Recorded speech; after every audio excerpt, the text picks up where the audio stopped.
live on your tablet, phone, and the KUTV app. This is 2 News Live. Thanks for joining us for 2 News Live. I'm Brian Schnee. It is Friday. Yes, it is. November 10th.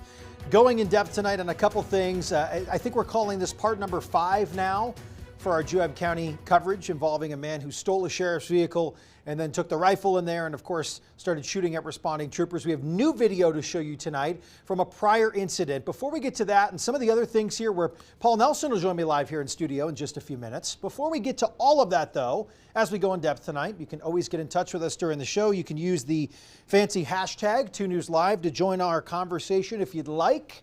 Of course, you can always just slide on into the DMs there. Pick your platform, Facebook, Twitter, Instagram. We would love to hear from you. Hey, he's taking your car. Hold. Well, you've seen this video by now. The man who stole a Juab County Sheriff's Office vehicle and the rifle inside had been out on bail from another state when this 2021 incident took place here in Utah. I've been looking into this one all week. James Klein wasn't supposed to be traveling through Utah at all in 2021. Court documents show he violated conditions of his bail, which was from another shooting in 2020 in the state of Minnesota, where Klein also shot at police. Hey, he's taking your car. He's got a gun. This 2021 incident in Utah. Get down on the ground right now! And this 2020 incident in Minnesota involved the same suspect, James Klein, who would steal the Juab County Sheriff's vehicle during a traffic stop on I-15, and mayhem ensued from there. Klein was unhandcuffed in the front seat of the vehicle and left alone. Deputies on scene didn't know Klein had been involved in a shooting in Minnesota just 1 year prior and posted bail. Without being there, it's hard to say, yeah, should have done this or should have done this. You know, for us, the bigger question is, why was he out of jail in Minnesota? That's the bigger question. A question I took to the Hennepin County District Attorney's Office in Minnesota, who declined an interview due to 2 pending cases in the county. They told me, quote, the Minnesota Constitution guarantees all defendants a right to bail while a case is pending. Had they kept him in up there for shooting at cops in Minnesota, we wouldn't have been here in Utah to do any of that. Klein was out on bail under the conditions to remain law-abiding, follow all probation instructions, and to not leave the state of Minnesota without written court approval. When we let people like that out, this is what happens. And as long as that continues, there will be more of this. Video of the shooting in Minnesota was first obtained by Midwest Safety on YouTube. They shared it with us here at KUTV2 News while our Minnesota data requests are in process. Klein is in federal prison on a 25-year sentence for those crimes in Utah. He has another hearing in Hennepin County, Minnesota, scheduled for February regarding the 2020 shooting we just showed you, where he faces 2 more felony charges. I've been covering this story all week. To see more videos of the altercations and, of course, parts 1, 2, 3, and 4 of our investigation, you can head over to our YouTube channel right now. Actors, writers, set designers, everyone in the film industry back to work, or at least getting there. They're trying. They're trying. After the SAG-AFTRA strike has come to an end, which a lot of people are very excited about, depending on who you ask at least. A lawmaker says that we need to do a better job here in Utah of bringing those film crews to the Beehive State, a la Yellowstone.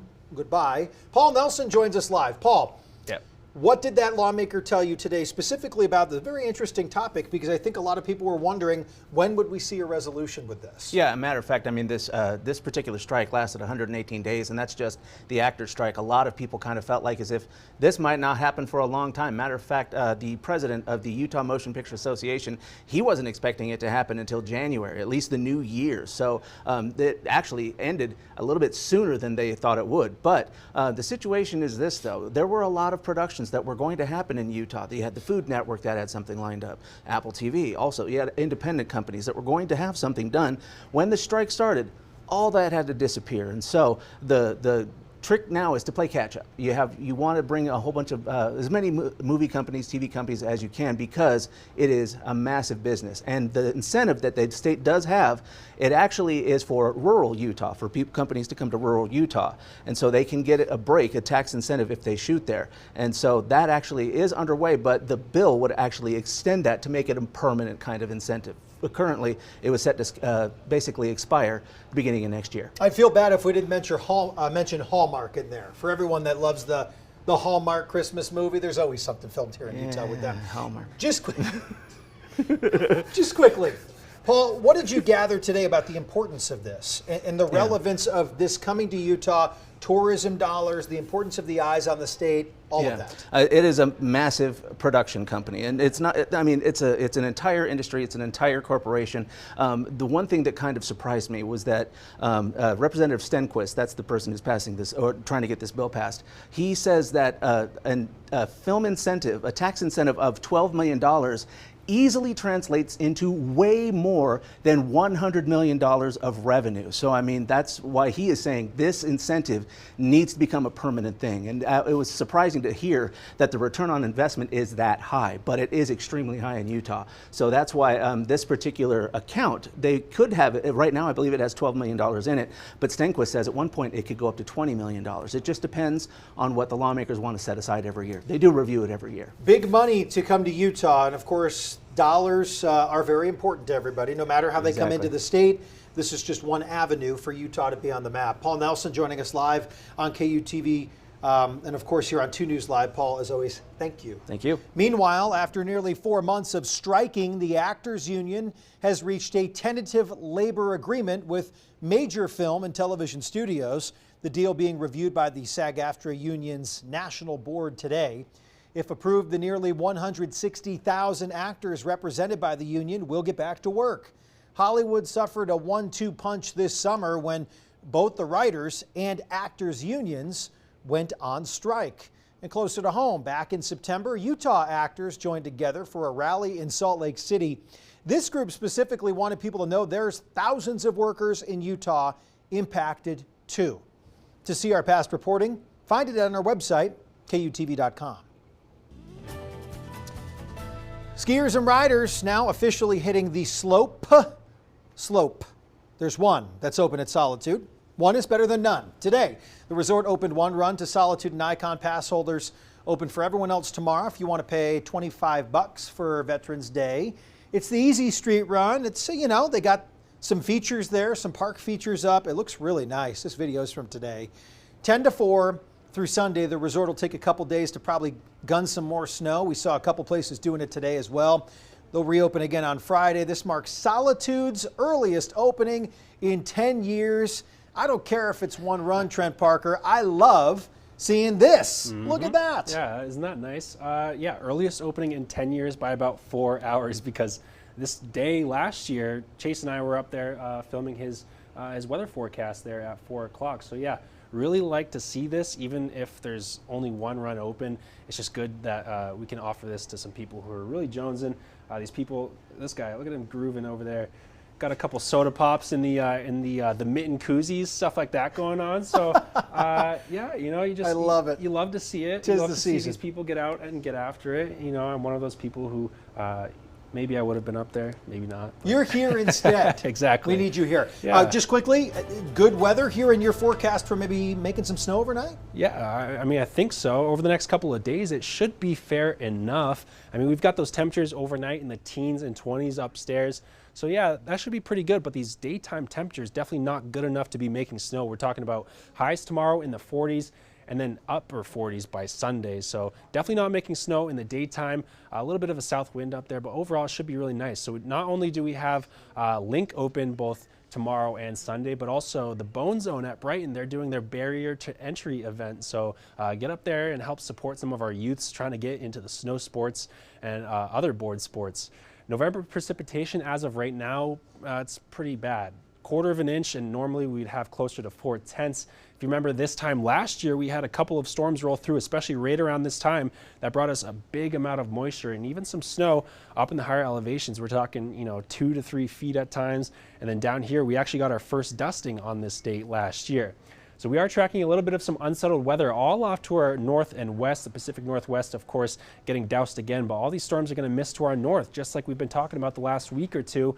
A really big storm up in the Gulf of Alaska that brought 2 feet of snow to the Anchorage area in about a 24 to 30 hour period. So that'll rank up there on their daytime all-time snowfall records for sure. We're going to be watching all the way to the end of next week for any kind of stormy weather, because high pressure's in control at least through the rest of the weekend and into early next week. And we even get some southerly flow, so that's going to increase our temperatures even more so, especially down there in southern Utah. And then all eyes are on this storm, and the latest model trend is not that great, especially if you're looking for some stormy weather. It really has this low creeping into the east and dropping further south than what we initially anticipated. So right now, the major impacts of that storm look like they're going to be colder temperatures as well as better precipitation chances in southern Utah than here in northern Utah. They are very minimal precipitation chances through at least Tuesday, and then by the time we get to Wednesday, Thursday, Friday, we'll start to see those chances tick up just a little bit. And it's been over a month without any kind of rain down in St. George, so we really need it. The last measurable precip, we had a couple tenths on October 2nd, and then we got 1/100th of an inch there on October 3rd. So yeah, we definitely need rain. And here it is in your 7-day forecast. Thursday and Friday, those raindrops appear. Temperatures in the meantime in the 60s through the weekend, up into the 70s as we get closer to Tuesday and Wednesday. Those overnight lows should stay above freezing, which is pretty good news. You won't need to crust off any frozen ice on your windshield over the next couple of days. Same thing here in northern Utah. We're dealing with those freezing temperatures tomorrow morning, and then we're likely above freezing for the next 7 days. And then there's our storm. So just some wind really, and a couple of chances for some precipitation as we head towards the later part of next week. But this is something that we're going to be keeping our eyes on as the details unfold and we get closer to this event. And here's your 7-day forecast up at Little Cottonwood Canyon, so we can check out those snowmaking temperatures overnight. The next couple of days pretty good, right? 15, 21, and then things kind of turn marginal. There's probably only going to be a couple hours Monday, Tuesday, and Wednesday where they can actually blow some snow, but hopefully some natural stuff coming by later next week. Definitely a little crust here overnight. Yep. Up at the high elevations. Yeah, All right, exactly. Trent, we got to get you out of here. You need to get up, hit the slopes here. Just bring the rock skis, all I'm right? going tomorrow. No injuries here No, early on in the year. can't afford it. Take it easy. Remember to download our 2 News weather app to know about changes in your neighborhood. You can get those updated forecasts, that live radar right at the palm of your hand on your phone. The app is free to download. Ski Utah just released a short film this week titled The Last Gunners. I love it. It's about the rich and unique avalanche mitigation history in Little Cottonwood Canyon. Alta Ski Area will be phasing out the military artillery this year after more than 75 years of use. I spoke with the producer of the film who got to witness the howitzer in action. So The Last Gunners is pretty much a comprehensive start to finish tale about the howitzer artillery avalanche program up at Alta Ski Area. And the way it got started back in the late 40s is a pretty interesting story. It's something that would never ever happen today. So it's just such a cool thing. And actually, Alta served as the birthplace of avalanche mitigation and avalanche science here in North America. So Alta just has an incredibly rich and amazing history as far as avalanche mitigation is concerned. They're being phased out, and I'd heard in December of 22 that Alta was phasing out their howitzer, and I'd always wanted to see them shoot it. So I tried to figure out a way so that I could watch them at work. And now we're here. We hear, the radio crackle on. They're talking to Snowbird, they're talking to UDOT, and we just got to sit back and watch. I think that day they fired 16 shots. And the coolest part for me was we received the instruction, like, okay, as the gun is firing, keep your mouth open. But I guess the change in pressure is so intense that you don't want your lungs to be a different air pressure than the ambient air. So we're just sitting there like mouth breathing while they're firing the shot. And it was just like, oh, it's so incredible. If this is going away, what comes next, or what continues to happen there? Well, Brian, you'll have to tune into our encore video, which we're going to be making this winter. But in short, as we mentioned in the film, there's just better options available now in the year 2023 than this technology from the 40s, 50s, 60s. So Alta spent a lot of time and money this summer, Snowbird as well, installing VESON towers. These are Swiss-made remote avalanche control devices, which sit on the top of start zones. Actually, Solitude installed a number as well this winter on Fantasy Ridge. So a lot of the resorts are moving in this direction. It's safer, it's more efficient.